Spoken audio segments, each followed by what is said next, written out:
Disciplined, keen-eyed citizen militia that serve the armies of Ulthuan as part of their civic duties to protect their kingdom against all threats.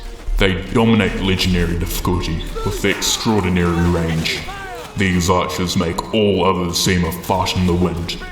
These are High Elf Archers. This video will be on legendary difficulty because anything lower is for pussies.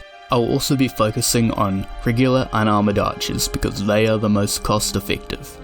I will be going over their strengths, their weaknesses, and how they can be used in battle and siege. What's great about High Elf Archers is that they're a tier 0 unit. You can recruit it from a hamlet, and you don't need a militia camp, unlike the armoured variant. Like your mother, they're available anytime I need to nail someone, and they're pretty cheap. Archers are also easy to use and aren't micro-intensive, as you'll see later on. Their strongest point is their enormous range. You can nail enemies from afar and keep a distance from the action. Their most obvious weakness is being an archer, so they aren't good in melee. If you've got orc ball boys coming up behind you, you might as well close your eyes and spread their legs. The armoured variant will, however, last a little bit longer. Archers also don't have shields, so you might have some trouble against dark shards that do have shields.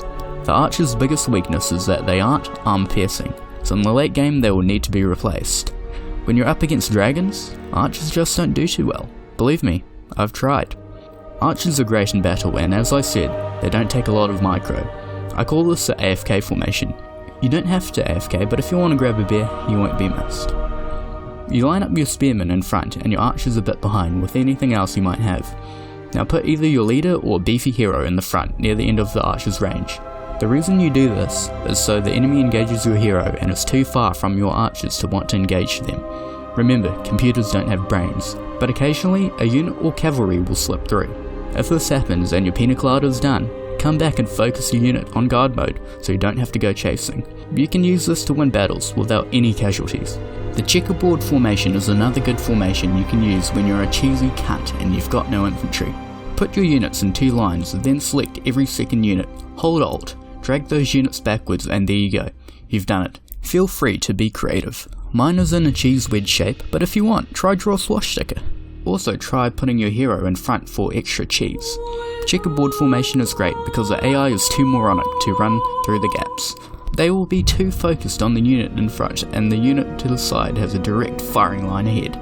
If you return with your espresso martini and you notice they didn't make it past your hero, you probably should have just used the AFK formation. For sieges, I will be focusing on offense because if you're defending, you're already fucked up.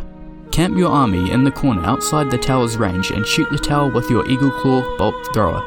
If you can't get out of range, sit your hero in the front to distract the tower. Once the tower is down, shoot at the archers. Your archers should outrange them, but if they don't, use your hero to waste their ammo or focus on the ones aiming at you. Once your archers are safe, fire at the silly units on the wall that dare face their backs towards you. They're easier to hit and an arrow up the bum does more damage. Try not to waste ammo, and if you have enough you'll go through their whole army with 0 casualties. If you run out, you'll have to assault the wall the old fashioned way. So, are archers OP? Yeah, they're one of the best value units, especially in the early game. You will outclass anyone you come across and cover them with blood, cum and tears. This video took a lot of effort to make, so if you liked it, drop a like. Feedback is appreciated too, so leave a comment. Even if it's negative, it won't hurt my feelings, I promise. If you want to see more, subscribe and I'll make more instead of studying. Thanks for watching until the end. Cheers.